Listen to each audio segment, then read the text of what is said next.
красивой девочкой. Ты из Москвы, она тоже из Рязани. Нашли общий язык, сводил ее на дискотеку в лап, налил шампанского, налил еще, записал на чей-то чужой номер, пришел домой, уже собираешься снять штаны, она вроде со сном. Ты ведь не знал, что она под бутератом? Ведь не говоришь ей: ну что, сука, ну что?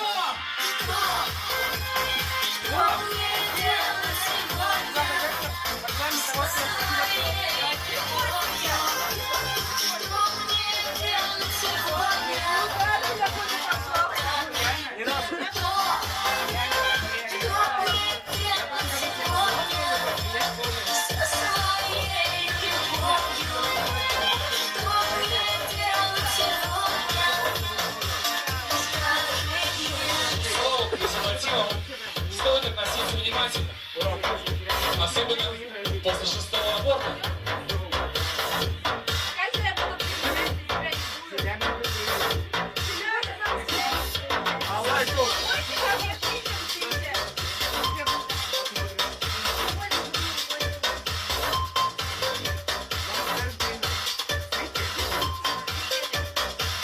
Все божьи дети умеют танцевать.